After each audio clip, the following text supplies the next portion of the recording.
Good morning, good afternoon, and good day wherever you may be joining us from. Welcome to another edition of the Digital Download, the longest running weekly business talk show on LinkedIn Live, now globally syndicated on TuneIn Radio through IBGR, the world's #1 business talk, news, and strategy radio network. Today, we're addressing why sales teams keep missing their targets. We have a guest, Mark Cox, to help us with the discussion. Founder of In the Funnel Sales Coaching and author of Learn to Love Selling, Mark has dedicated years to helping B2B sales teams achieve double-digit growth through structured, repeatable strategies that deliver results quarter over quarter. But before bringing Mark on, let's go around the set and introduce everyone. And while we're doing that, why don't you in the audience reach out to a friend, ping them, and have them join us? We strive to make the digital download an interactive experience, and audience participation is highly encouraged. Right. With that, Tim, would you kick us off, please? Welcome, everybody. My name's Tim Hughes. I'm the CEO and co-founder of DLA Ignite, and I'm really excited to have Mark on today. And I'm famous for writing the book, Social Selling, Techniques to Influence Buyers and Change Makers. Excellent. Thank you very much. Adam, welcome. Hello, everybody. I'm Adam Gray. I also am co-founder with him of DLA Ignite. And I'm really excited to watch some more of Tracy's dancing that she was doing just a moment ago, because that was fantastic. A great way to start the show. So it's great for radio, too. Telling people to bring their friends, come to the show. But we can call it dancing. Excellent. Thank you very much, Adam. Bertrand. Good afternoon, everyone. Good morning. Good day. My name is Bertrand Godillot. I am the founder and managing partner of Odysseus & Co., working with customers to create more customer conversations. And I'm very glad to be here today. I'm not dancing, though. He's not that glad to be here today. Thank you very much, Bertrand. Tracy. And good morning, all, because it is morning where I am. I am Tracy Borison, your friendly and neighborhood authentic marketer with TLB Coaching and Events, a proud partner of DLA Ignite. And I'm excited because I get to be here 2 weeks in a row, which doesn't happen that often. So that's why I'm dancing. I'll do all the dancing today. We're excited to have you here, too. Thank you very much. And myself, I am Rob Durant. I am the founder of Flywheel Results. We help startups scale. And I, too, am a proud DLA Ignite partner. As I said, this week on the Digital Download, we'll speak with Mark Cox. Mark's experience with hundreds of companies and thousands of sales professionals offers practical insights for any business leader or sales manager looking to build a resilient, high-performance team. Let's bring him on. Mark, good morning and welcome. Oh, thank you for that. That's a warm welcome. Thanks, everybody. It's just great to be here. nice to see you, Mark. Nice to see you, Adam. Love the guitars behind you. Yeah, so at least I won't be playing them, which is a win, isn't it? Mark, let's start by having you tell us a little bit more about you, your background, and what led you to where you are today. Yeah, interesting question, Robin. Thanks. So most of my career was spent running large sales organizations in either outsourcing or technology companies. And I did that for about 15 years. And about 10 years ago, we intentionally founded this company, In the Funnel Sales Training. And what we thought there was a huge opportunity to elevate the profession of sales to the profession it really is. And we do that by training sales leaders, salespeople, and BDRs and SDRs, people who do prospecting. And our belief is that by making these professionals better at what they do, we actually improve the lives of professional salespeople. So we've been doing that training for 10 years now. We actually have training that impacts behavior. And we love this subject matter because we know that professional sales is the most important business discipline there is. Excellent. So, Mark, let's start with a foundational question. In your opinion, why do sales teams keep missing their targets? Well, it's a bit of a loaded question, right, Rob? Okay. And I'm sure it's very good to get attendees here, which is awesome. But one of the things I'd first start with is when we start to think about the targets that salespeople get, we have to remember that just by nature, there's no expectation that any sales team ever hits 100%. So let's go back to the way quotas are created and goals are created. There's sandbagging from the CEO on down. The CEO passes to an SVP of sales, that passes to a VP of sales, that then passes to sales team. They distribute quota. But every stage, each of those persons sandbags. So if the CEO's goal is 1 million, they distribute 1.3. That layer down then distributes 1.5. So when we talk about teams hitting quota, I know people like Gardner and McKinsey, they love these X number of people are missing quota. This is not like tracking performance of somebody in HR or finance. There was sandbagging built into this model. But I think today, generally, if we were looking at 2 reasons that most sales teams miss quota, I think there's a strategic issue, and then I think there's a tactical execution issue. The strategic issue is we are wasting time chasing the wrong buyers. So a lot of the times when we come into organizations, we start to assess how they're doing. We do that as part of our training programs. We understand that they're actually not measuring twice to cut once. They're chasing lots of folks for conversations, many of which are the wrong folks. So this idea of spending a little more time on the strategic end to say, listen, do I understand who the economic buyer is or a key buyer is? Do I have the right person? Do I have the right information? Spending a little more time, oftentimes the sales enablement gang or the marketing gang, Tracy, helping us with that. So am I chasing the right person? The second challenge we have generally, across the board, if we had to pick one thing, is there is still a prevalence of pitching instead of helping. So if we're new to professional sales, particularly, we get on a call, we can't help it, right? Our fear centers in the amygdala are super huge. So I'm nervous, I'm a little scared. I'm going to default to pitching instead of having a calm confidence and triggering a conversation, which is all I really want to do, because selling's about helping. It's not about pitching. So I think those are the 2 things that people listening today were to think about for their organization, whether you're a mid-sized organization or a large enterprise. Both those issues are highly prevalent today. I knew we were going to get along, Mark. So many of those things that we could talk for hours just based on that. But I want to pick up on that sandbagging. Isn't that setting up your team for an attitude of failure? Yes.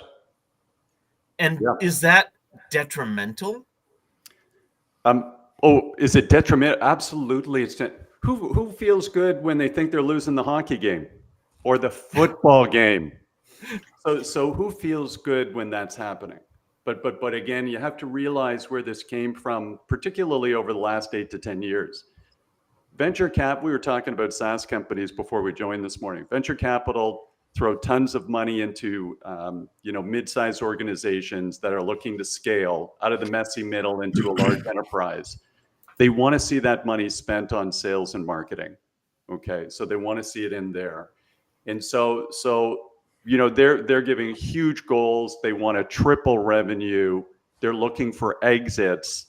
They don't really care about the impact on the 30 new BDRs they just hired, right? I won't name it here, but even a very large top 10 enterprise software organization today does group interviews for BDRs and SDRs. They hire 30. They're going to have 13 left after 3 weeks. They don't care. So what we really care about is the psychological impact on the self-esteem of that BDR who just got hired out of college or university. Can't wait to tell their friends and family, I got hired by a top 10 technology company, and 4 weeks later, they have no job. So I think we're getting very lazy about training salespeople, about hiring the right salespeople. We bring, huge BDR and SDR farms into organizations, set crazy goals. And if the vast majority of the sales team doesn't meet it, but 3 or 4 can carry us to quota, the VP of sales or sales leader feels like they won. And by the way, I have a lot of love for that VP of sales or sales leader because they're only lasting 18 months in the jobs they're in right now. So the whole model's kind of broken. I think we're set up for this nice common sense revolution in professional sales. But I'd much rather have realistic goals that we can beat because everybody on the team feels 2 inches taller and I feel like I've got a wonderful head of hair. And it's far easier to recruit people into an organization, the kind of people we want, when we give them attainable goals and people beat their goals and they surpass their target incomes instead of being 2/3 of what their target income is. So we absolutely concur with everything you've said, but isn't the argument from the enterprise level organization that's hiring bunches of salespeople, they're a commodity, they are a crop to be harvested. So I'm going to hire 30, I'm going to get a 50% wastage within the month. But actually, I don't care because what I'm looking for is those 1 or 2 people that have a natural ability to outperform the rest. And whilst, if you're a big enterprise level organization, you can afford to pay people very well. And they know that if they're being paid 20% above the industry average, then they're going to be getting a rough time and someone is going to be riding them quite hard. So that's kind of potentially their expectation. And this is very much a sink or swim. I'm looking for people that absolutely have got a natural talent for this, and everyone else, they can be hired by my competitors. I don't care. Yeah. And so if that's the norm, and we've got a constant stream of quality people in college, how do we change this dynamic? What a great question, Adam. But let's think about how that flows down. I don't care. I'm seeing my team as tools to help me achieve my goal no matter what happens. If I don't care about my team and truly helping them unleash the potential that they've got within them, they're not going to care about our clients and prospects. They're going to see our clients and prospects as tools for them to hit their quotas and get their paycheck and do all of those things. This is where this sort of death spiral in professional sales comes from, because suddenly the prospects and the buyers, as everybody on this call knows, sort of puts up their hands and says, listen, I don't want to take that next conversation from Mark Cox because he doesn't care about me. He's pitching. He's got a sense of desperation in his voice, probably got 90 days before he gets taken out of the company. I think this is that common sense revolution that we need to change. And by the way, there are a lot of organizations out there, by the way, where they fix this. They have a different approach. It's hard, by the way. It's hard to take a step back from that command and control management and go to this management that says, actually, I care about Tracy and I'm trying to unleash her true potential. So I'm going to give her leeway. I'm going to intentionally try and train and coach her. I'm going to try and help her develop. I want to make her the hero of the story. And, all of you are entrepreneurs and you've got amazing success stories, far more interesting than mine. It's highly likely you had a couple of those leaders along your journey to get you where you are today. And you still remember them and they're still meaningful to you. And when you come across them in a social setting, you really do have a little bit of love for these people. We need more of that, right? Everybody's desperate from the top down and everybody's unhappy. The clients and prospects are feeling it and everything has to be about them. And if they feel like the person they're talking to is desperate and they want to pitch and they're panicking and they don't enjoy the experience, which is how we got here to a certain extent. Again, there's a lot of great stuff happening in professional sales right now, but I think we have to treat it a little bit more like a profession. We have some great comments coming from the audience, so we want to bring some of those on screen. Thank you all and keep them coming. First, we have from Tyler Moylan, bringing humanity to capitalism. Respect your saying it. He goes on to say, when we treat making profit only as a mathematical equation, we gain profit, but at the cost of humanity. Amen. Peter Else says, it's all about building capacity. Otherwise, it's just pushing rocks uphill. And from Akar Hayden Duplessis, I do my best. I apologize if I butchered your name. How do we keep improving our sales initiatives? So, Mark, I turn to you with that question. How do we change this? Well, a couple of ways. First of all, I'd start top down. I'd just say let's create reasonable goals and objectives for the organization. So when it comes down from, and by the way, that takes a lot of courage around the executive table, right? So that's where you've got a sales leader stands up and says, listen, we've grown this company at 13%, CAGR for the last 3 years. Now we've got some money put in. We're not going to bump this thing up to 75% CAGR. So I'd rather have that courageous conversation there than have to have 5 courageous conversations with BDRs and salespeople I hired that I have to let go 9 months later. So that's where we start. Let's start with realistic expectations. And then we have to have this point of view that says, if I have a mature model where we know how to do this, okay, let's do the math and replicate it. But if I'm in a mid-sized organization where we haven't grown and we still don't have perfect product market fit, I think we have to have the second courageous conversation that says it takes 6 to 18 months for somebody to ramp up in an enterprise sale. Are we going to give them that time? Or are we going to just keep churning? Tim's laughing because he and I have been with large enterprise software companies where the legal teams, have a graveyard of desk plates, in their office, and they're joking about how many people have come in and gone. So I think you have to have this sort of reasonable assessment. Okay, this is what it takes to ramp up. And gang, I will drink our own champagne. As part of our training initiatives, particularly with mid-sized companies, we have these conversations with CEOs because we get in, we do a little due diligence and consulting with them to make sure the training's going to resonate for their team. And that's where we'll have, as a third party coming in, we have a little more chutzpah to tell the truth because we're not worried about a job. So we can let somebody know that if you don't have a history of 100% growth, it's not going to trigger overnight. If you haven't been booking, 5 meetings a week, 7 meetings a week, because you're not leveraging the DLA Ignite social selling model, we're not going to get 6 different BDRs ramped up in 30 days where they're all doing it flawlessly. I think we just have to give people a little bit of time for that growth. And a little more patience in professional sales, because I think if we have that patience, then I think our clients and prospects are going to feel it, that we're not trying to pitch or control or hit a quarterly number, but we're actually trying to help.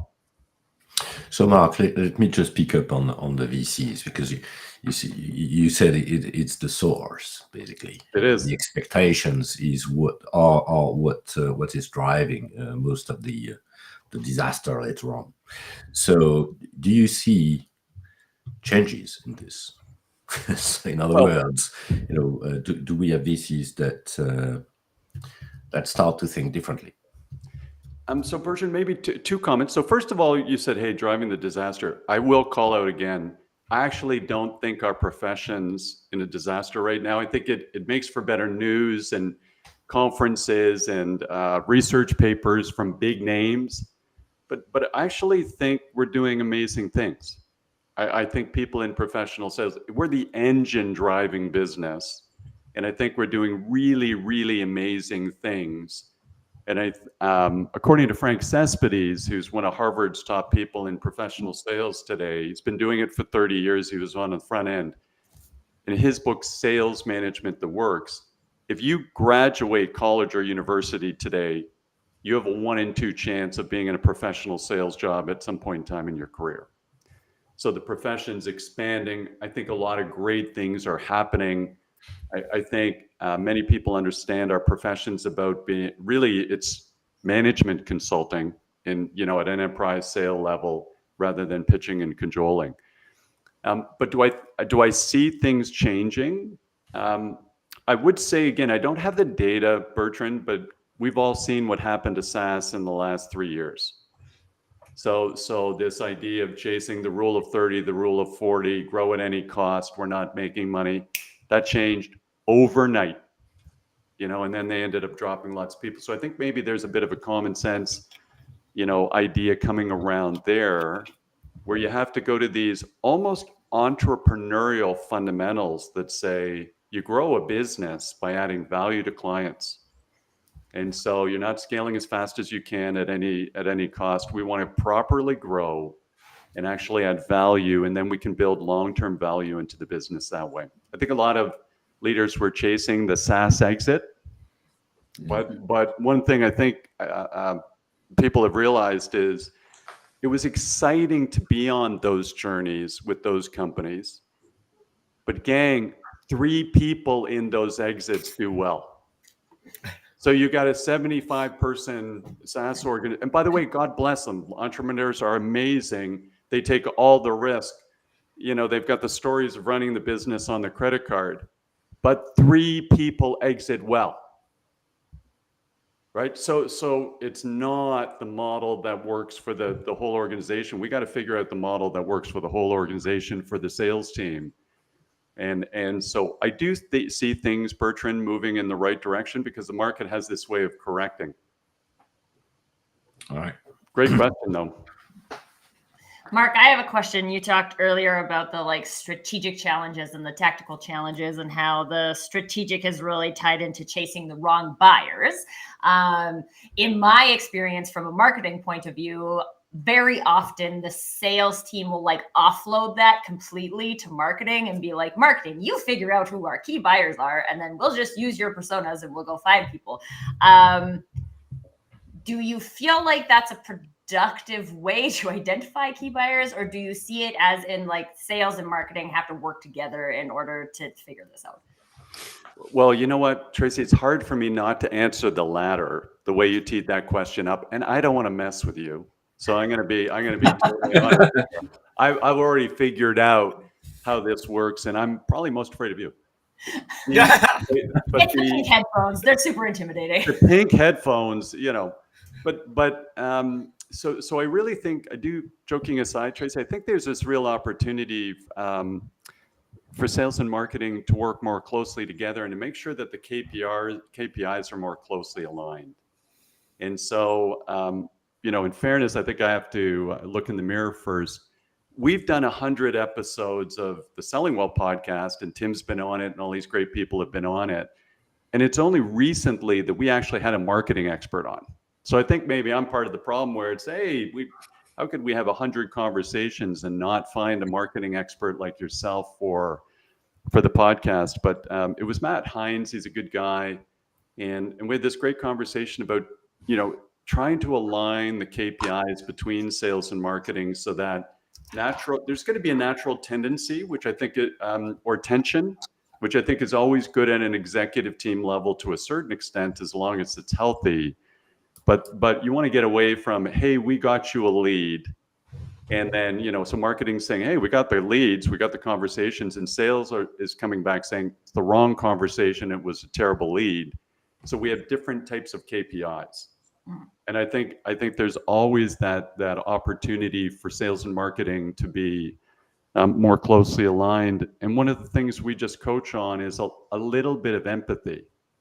So for both organizations. So in large organizations we work with, we don't understand why marketing isn't in the sales meetings, or why sales isn't in or having representation in the marketing meetings. They shouldn't be silos, because we're all trying to do the same thing, which is help more clients and prospects.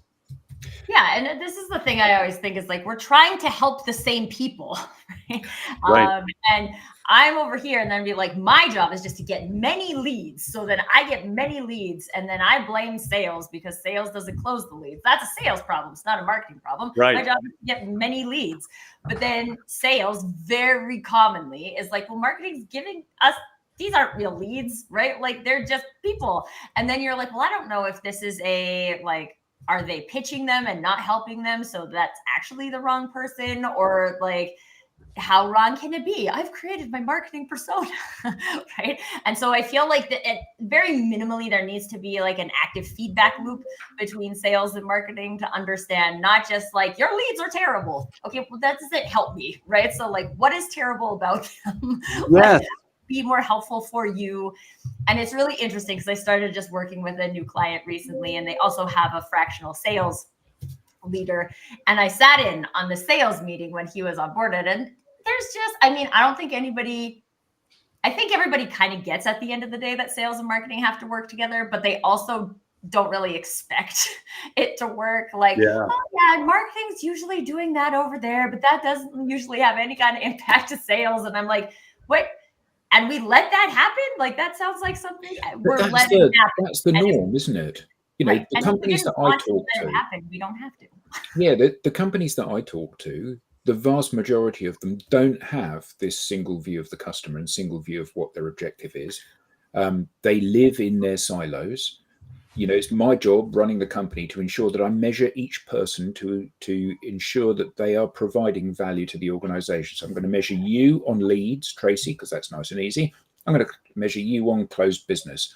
Yeah. Mark, you only ever, last year you did 80% of your number. The year before you did 80%. I need you to do X. Therefore, I'm going to overquote you 125%, because then when you hit 80%, because you always do, then I'm going to get the money that I need. And unfortunately, this is very simplistic a view of things. You know, it's like, what's your contribution to the world? Well, I'm rich. Okay, well, it's easily measured, but actually it's not the measure that we should be employing for people. And I think that the challenge is that when organizations are so often living on this knife edge, you know, it's an incredibly competitive world. The investors are demanding their pound of flesh. You know, we're asked to do more with less. We have to run the company leaner. We have to grow the company. You said 3 times increase in sales. I mean, that's a fairy tale for almost every organization that there's ever been. You know, tripling your revenue this year. I mean, it's like Twitter did it and Facebook did it, but that's it. Pretty much. I worked for a company who had a goal of 5 timesing their sales in 1 year without changing anything operationally or strategically. And it's nice because, you know, they pop open a bottle of champagne and they say at the kind of the annual kickoff and say that's what we're going to achieve this year, with no concept as to how it's actually going to happen. And unfortunately, whilst there is a pool of people available that appear to be good, I say appear to be good because actually a salesperson that's out of work is normally out of work because they haven't hit their number. So there's a large number of people that are available in this pool. They've got varying qualities of CV. Tim's just going to sack the half a dozen that haven't performed well in our company and hire half a dozen more because there's a million out there that he can hire. So he's going to pick the 6 that appear to be best. By the way, that's a metaphor. I'm not actually. Yeah. No, Thank you. Tim is very much in your thing about, you know, this is a hand-holding exercise and a development exercise of individuals. And, you know, we as an organization want to do the right thing. And you want to do the right thing. But actually, most organizations don't want to do the right thing because the right thing is make more money so that they can pay their staff well and they can return revenue to shareholders or investors in the organization. And until we break that cycle, there will always be a reason for doing it. Why am I going to hire you, Mark? Because you're a dreadful person to run this company. Because I delivered 120% year-on-year growth. Oh, okay. Well, that's why I'm going to hire you. I don't like you. I don't like your the way you do things. But I do like the fact that I've got a new Lamborghini parked outside. So I could add things to this, and Mark and I have talked many times before, and I'm not going to, because I could sit back and tell lots of terrible stories. But Mark, I just want to change the conversation. Is it true that you have a book out? Well, thank you for that. I had heard something about. So Mark, because this goes out over internet radio, you can't just hold things up and that. You can hold things up and you've got to read it at the same time. So what's your book, Mark? The book is called Learn to Love Selling, the Universal B2B Sales. Hold it up so people can see. That's it. Go on. Learn to Love Selling, the Universal B2B Sales Playbook. Thank you for that, Tim. And where could we get a copy of that? Amazon. Jump on Oh, right, Amazon. okay. And It's And down just to now. confirm, that's not a pitch. That's helping. thank you. Thank you, Tracy. And I'm just being polite. Tim asked a very direct question. I just wanted to respond as thoroughly as I could. If I This buy is a copy of your book, what will I learn from reading it? Oh, great question, Adam. Thank you. So what we tried to create with our experience and expertise and background was to figure out what are the steps needed to convert any core capability into revenue? What are the core steps required to convert any core capability into revenue in a B2B format? So when you think of the literally 70,000 books out there in B2B sales, many of which are just absolutely dynamite. We hadn't found one that says, okay, no matter what I'm dealing with, mid-sized organization with a product market fit that I'm trying to replicate, or a large enterprise where I've taken over a territory and I'm trying to step in and figure out what do I need to do to be successful. We tried to create the framework for that. And that's fundamentally what we've developed over the last, I guess, 20 years that I've been doing this.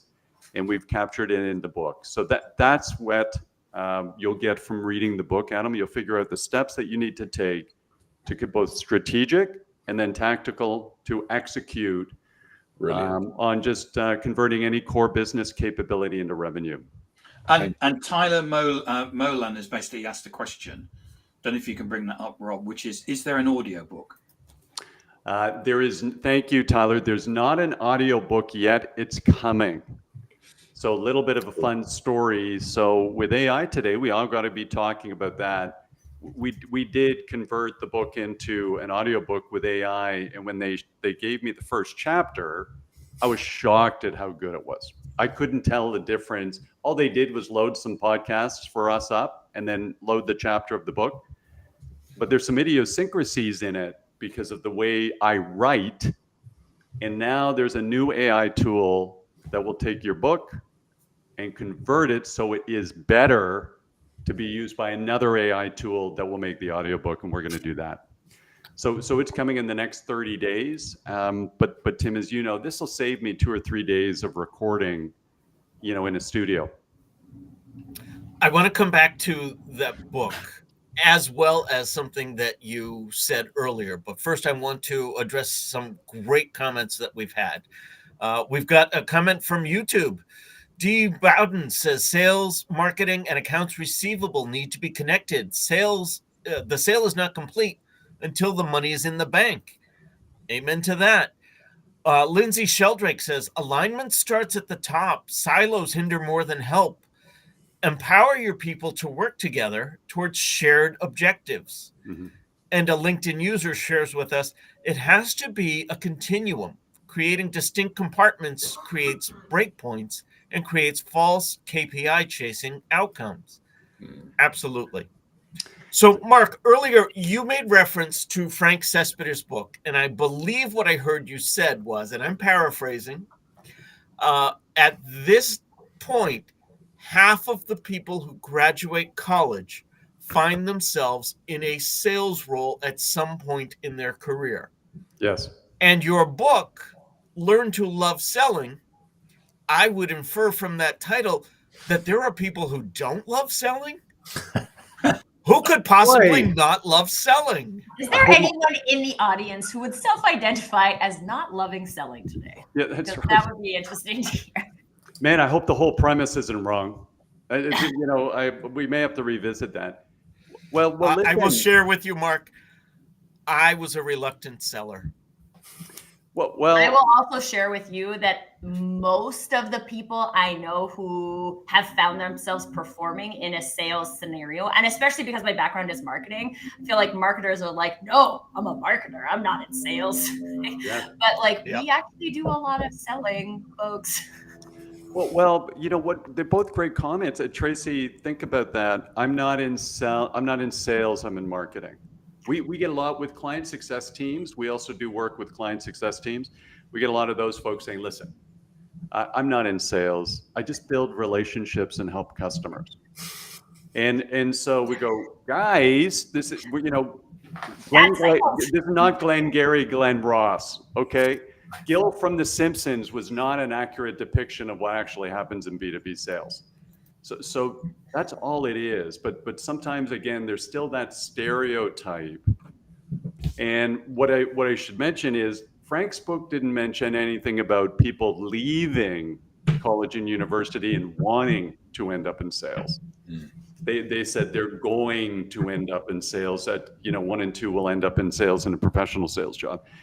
The analogy I make, team, and we've all been there, right? You know, you look at Adam's background, he's got guitars on the wall. He's obviously a musician. My money's on he's a pretty good one. There's a joy. You've lost. Yeah, sorry. There's a joy to mastery, right? You know, Dan Pink's book, Drive, the 3 things that drive people. There's a joy to mastery. So when you actually know what you're doing and you don't feel you're out of control, and I'm picking up the call and I have no control over what happens in this conversation, if I actually have a game plan and I know what I'm doing, and I actually have the right intent, which is to help someone and make a deposit before I ask for a withdrawal, I'll actually like it more. And that positivity and that energy, because I've got good intent, comes across. You know, same thing in any sport you take up as an adult. It's not a lot of fun at the beginning where you're terrible. Tracy and I think everybody on this Zoom call should learn to play hockey, because why wouldn't you? How can you live a life without being on skates or try and catch a puck going 70 miles an hour? I don't understand why anybody wouldn't want to do that.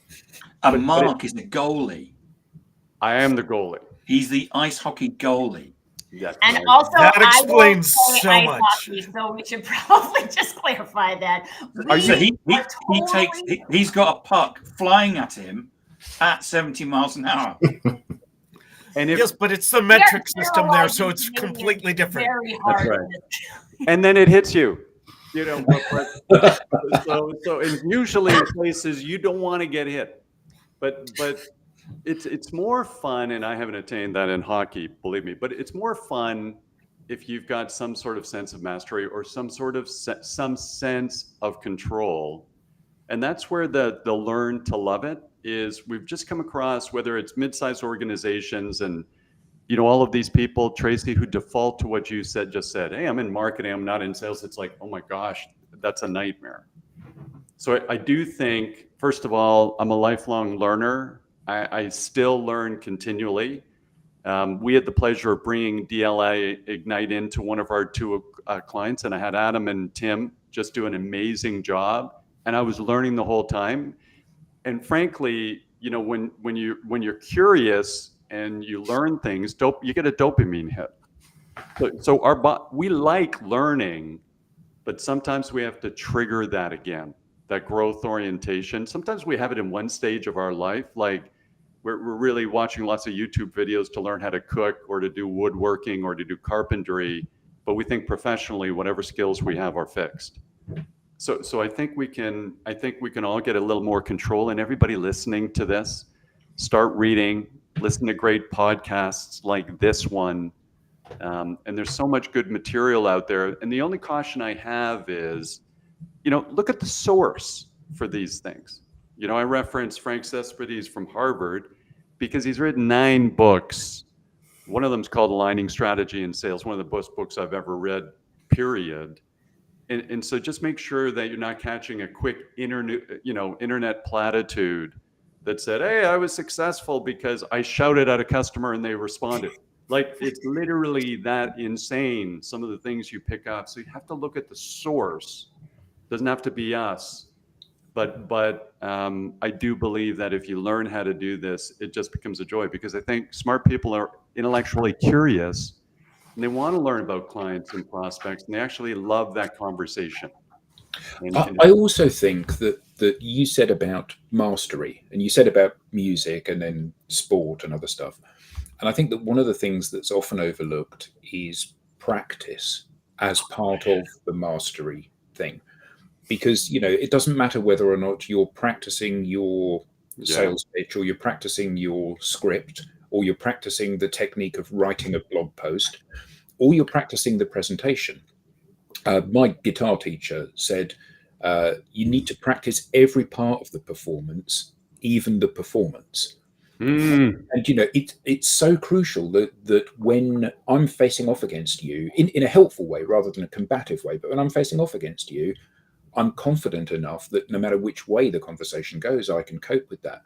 And I think that I know that you guys do a lot of kind of like role playing and getting people to repeat things and rehearse and refine. So explore that a little bit.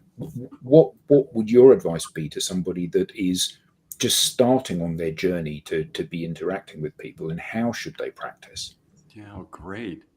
So first, I love that, Adam. First of all, let's think about what we have to practice. And so there's some of those things in the book, like I need an answer to, who are you folks? What do you do? That's coming up in every conversation I have with anybody, anytime. Hey, we're good. We're already using somebody for this. Why should we have this conversation? So we call that the value proposition message, where you have to say, what do you do? How does what you do tie to a desired outcome of a client? And then what's unique and different about you given their options in the marketplace? But then I would go to folks, particularly if I'm new on board, Adam, and I'd go to people who know. I would ask, hey, Tim, how do you actually explain the value proposition of DLA Ignite? Hey, Rob, when a client comes back and says, hey, we're good, we don't need to work with anybody, we already have a supplier for this, what do you actually say to them to keep the conversation going? Hey, Tracy, what are the 3 really important things that our solution does for a client? What do we do for them and for their business? So I think I love role playing, Adam, professionally, sitting down and just trying it with a peer, because I'd like to have that conversation with a peer first or somebody else new before I get, on a call with a live prospect and panic. And then, I think after you do it a little bit, you start to realize you get better when you plan and prepare. And then, as you say, rehearse. So I'm either going to learn on live calls where I'm wasting my time and the time of the prospect, or I'm going to leverage video, my cell phone. I'm going to practice and rehearse. Even today, folks, I still do demand generation for in the funnel. So at some point in time for our large scale training of big corporations, they still want to talk to me.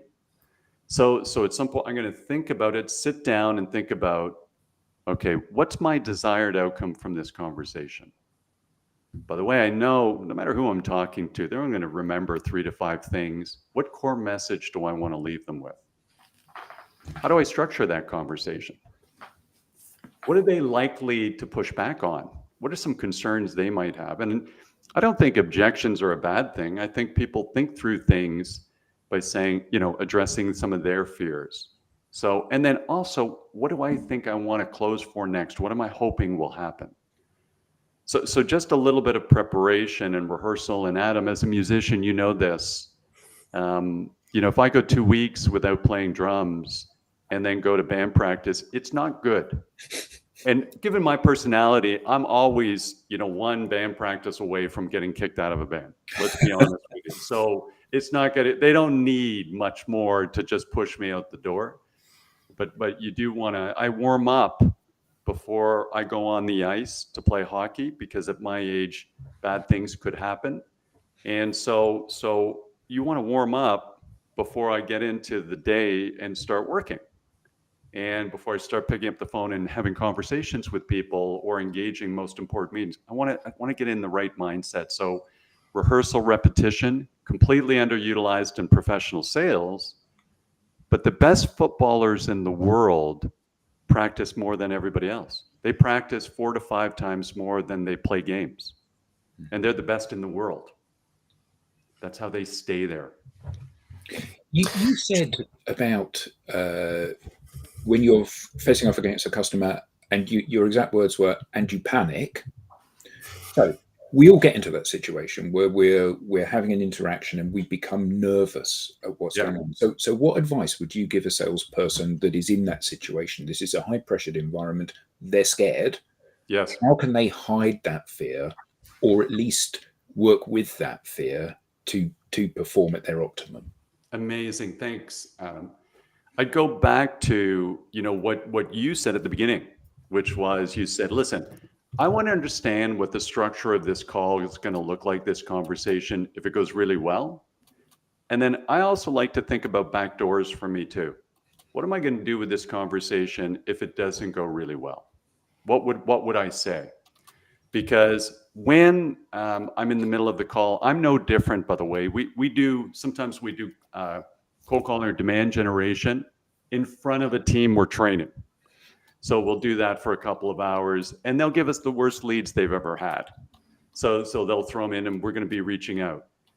No matter what happens, I want to think through those things before I sit down and pick up the phone and start calling on their behalf. Because if I know how it's going to go, whether it goes well or not, even if it goes a little left of center, I've already thought about what to do. What happens with fight or flight, anytime you get a little surprised, somebody picks up the phone and they go, I'm really busy. Why should I talk to you? We can't help ourselves because, again, our fear center of our brain is so prominent. That's how we evolved as human beings. We were scared and we stayed in the group and we didn't come out and try and attack the saber-toothed tiger. The person who did that got killed and their gene pool was gone. So we're pretty good at 5 times a second. We're checking out our environments for things that are dangerous to us subconsciously. But if I do get a little nervous, suddenly all my blood's going, I got the fight or flight, my blood's going to my extremities in case I need to run away. I'm not the smartest tool in the shed in that moment. I'm not going to ad lib super well. I'm not, on the stage of Saturday Night Live because I'm a genius at improv. So I need to think about the 3 or 4 things that are going to happen and rehearse them, and I can get a little more comfortable. And by the way, a simple back door, if somebody says, well, I'm totally not interested, I'm not sure why you're reaching out, wasting my time. One back door for us would be to come back and say, well, listen, Tim, I just want to thank you so much for your time today. And you are one of the few large enterprise software organizations in Canada that we haven't had a relationship with. So my intent today was just to formally introduce our company to yours. I'm sorry if I caught you at a bad time. I very much appreciate your time. And I'd be delighted to speak with you anytime in the future if sales training's coming up for your team. Now, is that an amazing, outcome for me of the call? Not bad. It's not terrible, but I know what I'm going to do if I actually catch somebody. The truth of it is you never catch somebody who's that angry or that, ticked off or all of these kinds of good things, but I just know what I'm going to do. So it makes me feel a little more comfortable when I'm reaching out. So, Mark, what assuming we get, because I suspect that's the case, that you get faced with a sales team who have missed their target. Yes. Can you share with us some of the, maybe 1 or 2 examples of strategies that you use to re-motivate, re-engage the team?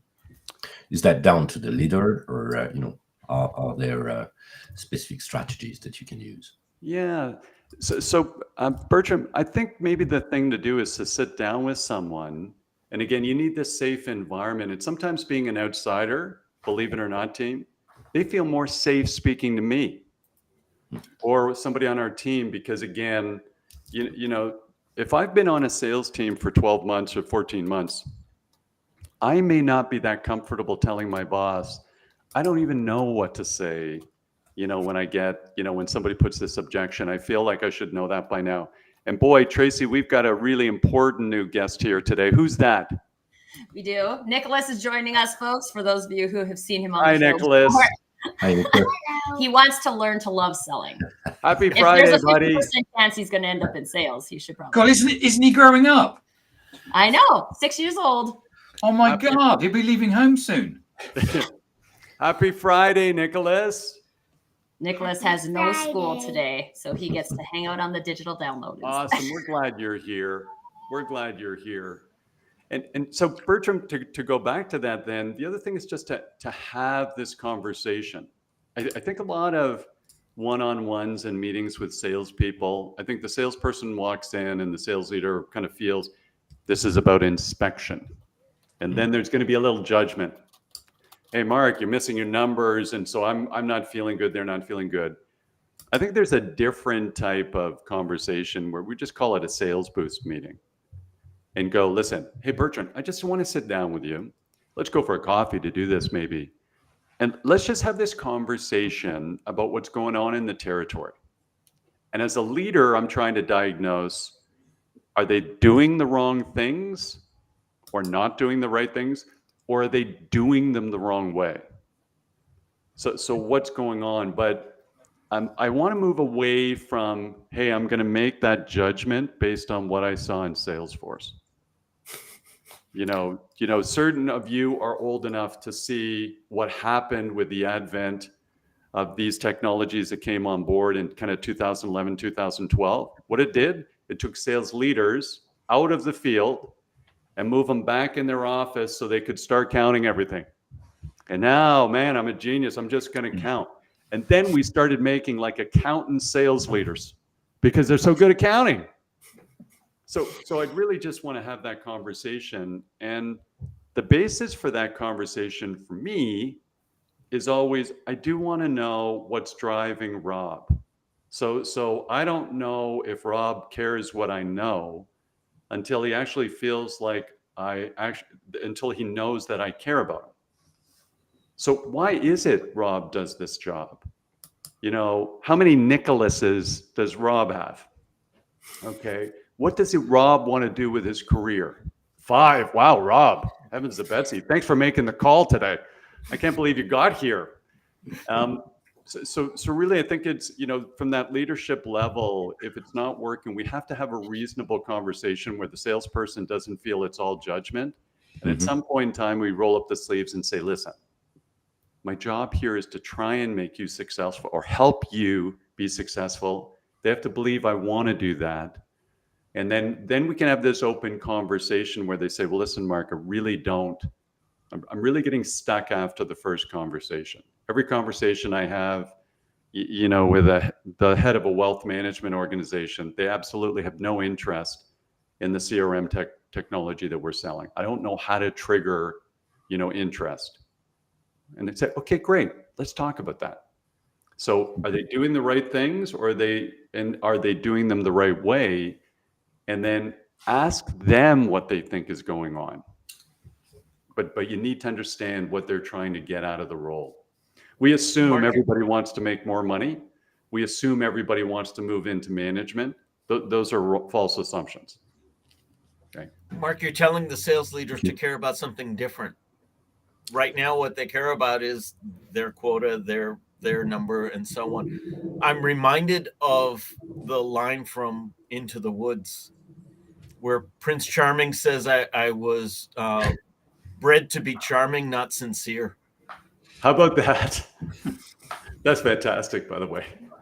Yeah, you know, Stephen M.R. Covey, Stephen Covey's son, took the Covey Institute, merged it with Franklin Planners.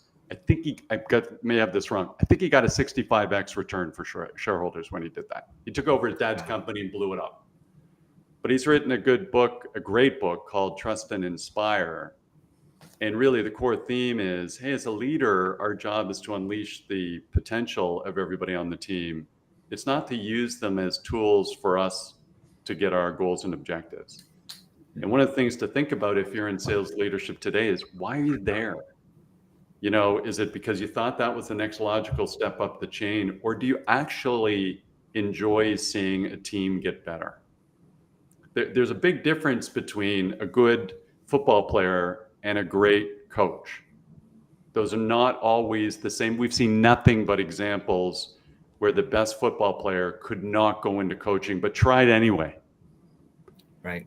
So I think we need to just think about at a leadership level. I think that's kind of the X factor of B2B sales these days, is just making sure we have the right leadership. Rob, before you close, could you just bring up Dee's question? There's a question to you, Mark. Can you remind people what the title of your book is? Oh, thank you so much for that question, Dee. The title of the book is Learn to Love Selling, the Universal B2B Sales Playbook. Learn to Love Selling, the University. It's available on Amazon. And Dee, thank you very much for giving me the opportunity to plug the book. I appreciate it, sir. Mark, this has been great. Where can people learn more? How can they get in touch with you? Thank you so much for that question, Rob.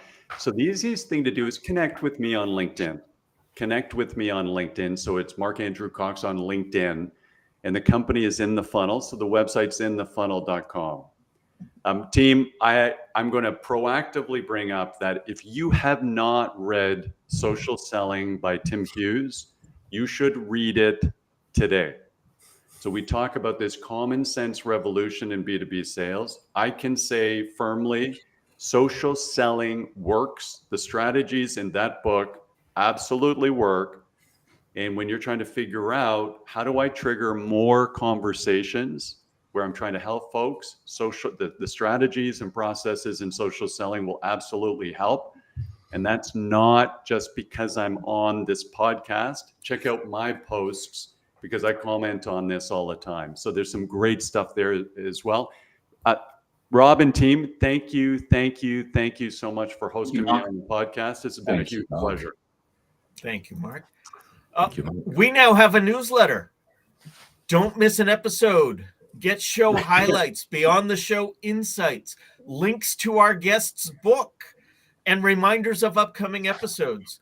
You can scan the QR code on screen or visit us at digitaldownload.live /newsletter.